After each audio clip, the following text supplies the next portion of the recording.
Welcome, Babylonians, to a ginger's paradise. Plenty of shade, plenty of fresh water at your feet, and plenty of those motherfucking monsters for you to kill. This is Heart of the Wild.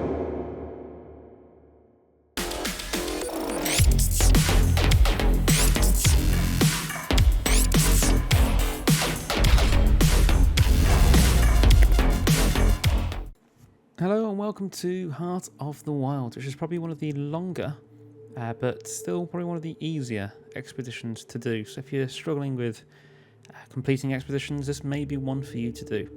So first of all, as you run through the river, just past the waterfall, you come against your first enemy, which is the Alpha. So surprisingly, you come against an Alpha to start, but it's only the one, so you should be able to take that out nice and easy. And then you're down into where the rest of the enemies spawn, which will just be the normal Perforos, with a few of the Venomous, and a couple of the Alphas will spawn in as well. So once you've taken those out, you'll actually then go into a cutscene, again quite early on, which is where one of the Behemoths are going to spawn. And if you then check behind you, you will then find that you'll have a few enemies spawning behind you as well. Again, these are going to be the smaller Perforos, along with the Alphas and the Venomous as well. So just be aware that they are going to spawn sort of around and behind you. Try and take out the Behemoth as quickly as possible, then concentrate on the Alphas, and then just clear up the rest of them. Once you've taken those out, this is the fun part then. So you head through the tunnel, and then you'll come to this obelisk, I guess you'll call it. Well, no, you would call it that because that's what it says on the left-hand side. Okay. You'll then need to stand in this obelisk for, I haven't timed it actually, but it's probably around about 2 minutes or so. You've got to keep the enemies from getting in there while staying in there yourself. So if the enemies get in there, then the light around it, the circle, will turn from blue to red, and the timer, which you can't actually see a timer, but the timer on it will stop. So the time left is actually indicated by how high the spire is. So just keep an eye on that as it gets lower and lower. Nothing happens once it gets lower and lower, but as it gets to the bottom, any enemies that you haven't cleared up will then disappear. But during the sequence, as you can see, you will have to fight be 2 brood mothers. There's going to be plenty of the venomous Perforos as well that are going to be launching their projectiles at you. Plenty of the normal Perforos and the Alphas again. And then you're going to have to keep an eye out as well. There will be a Behemoth that does spawn down from the top, as where we're looking now. So he will spawn down from there on the, I believe this is the 3rd wave now. So just keep an eye out for those, so the elites, so the Behemoth and the 2 broods. Once you take those out, the rest is fairly easy really. Except you do need to look out for these little buggers. They will sneak up on you, explode, set you on fire, and deal damage. But other than that, fairly straightforward. I say keep the circle blue by standing in it yourself, or have a teammate stand in it, and kill anything that comes close. Moving on, you'll go through a wall that has cleared up once you've finished that obelisk, and you'll come up against a few of these annoying little buggers that are known as Strix. So you need to make sure you can either get up close quick and kill them before they fly off and take you out at range, or you need to have a long range weapon and just decimate them. In here, again, you're going to come across many Alphas, many of the Venomous, and many of the normal Perforos.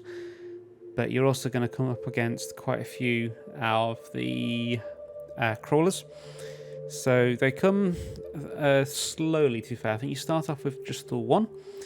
You'll then come up against 2. And then finally, you'll have the, I think there's 3 that spawns in the 3rd wave. So it sort of builds you up towards them, but there can be a pain, so you do need to try and take them out as fast as you can. Now, moving on to the next section. This is pretty much the final section in a way, because you will revisit this section shortly as well. So you go through just this sort of staging area, I guess, drop down, just so you can't head back at all. And then you'll come across this big tree, which you'll see quite a few alpha spawning initially. Again, you're going to get the normal venomous, you're going to get the smaller perforos, you're going to get a few of the strix spawning as well. So you're going to take out all of those before moving on to the next section.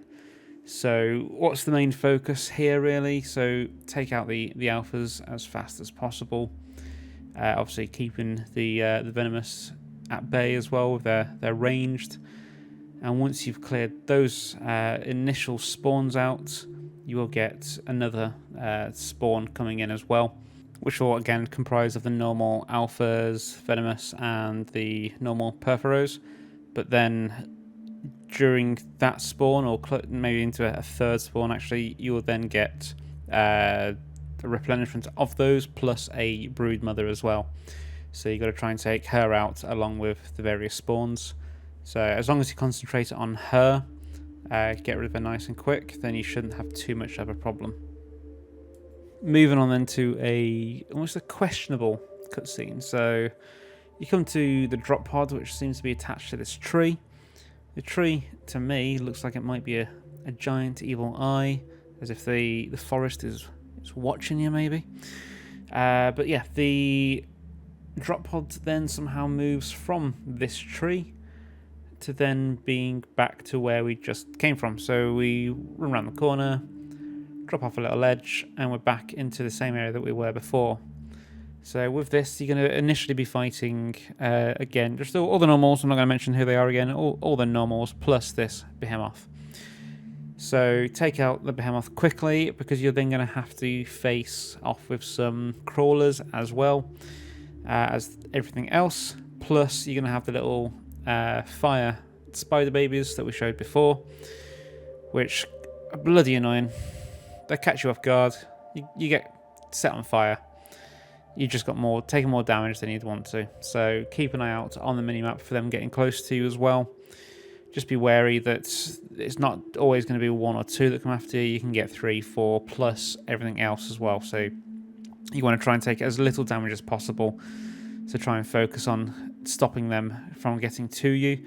But they are actually really useful as well. So if you're trying to get your ammo back, for example, I'm using twisted rounds here. If you want to get your ammo back nice and quick, one shot on them should kill them, and that'll give you your ammo back as well. So they are useful in that sense, but they can just be a bloody pain when they're just coming at you in numbers. There'll be a point in this fight as well where you start to see the actual forest itself starts to get a lot darker. So this does make it sometimes a little bit more difficult to see what you're shooting. So I'll show you a screenshot here that can show how dark it really can get. But also, whilst you're fighting as well, you're going to get overrun by quite a few enemies in this section. So you've got to be mindful of your surroundings, keep looking on that minimap, see what's around you. Like I said, those fire spiders, you want to try and avoid them as much as possible. The crawlers as well, you want to try and stop them from taking you out at range, along with the venomous. And then you're just going to have a huge number of the alphas coming after you as well. So you're going to be careful you're not getting frozen like that there. Take out the crawlers first if possible. If you're playing as a group, have someone dedicated to taking out the crawlers so that you can then focus on everything else. If you can sort of disrupt the crawlers, so like I'm doing there with Time Rift, if you can do that, then that is a bonus points to you. You're going to stop them from sort of terrorizing you, and then you can focus on the main threat really, which is, in my mind, everything else just coming at you in full force. And there we have it. That is Heart of the Wild completed. Pretty straightforward. You can't really go off track. You've just got to make sure that you're on the obelisk at all times to get that timer down on it and complete. Making sure you don't allow any enemies within it, because that will pause the timer. And just keep an eye on your surroundings. It's very open, but thankfully we're not against enemies that are shooting you per se. You do have your ranged enemies, but they're quite slow firing. They will poison you, but you just need to make sure that you take them out as and when you can. And as always, remember, if you liked this video, please drop us a like on the video. If you hated it, then thumbs down. We're happy for you to thumbs down, but please drop us a comment to say what you didn't like, what you'd like to see us change in the next video, and what map or expedition you'd actually like to see us do next. So until next time, keep safe and enjoy. I'd just like to say a big thank you to all our supporters, all of our fans, and anyone who is a lover or becomes a supporter, fan, or lover of us. So you can do so by clicking on the join button below the video. So if you want to support us, that's where you can, or you can donate to us on stream as well. Thank you very much. Enjoy.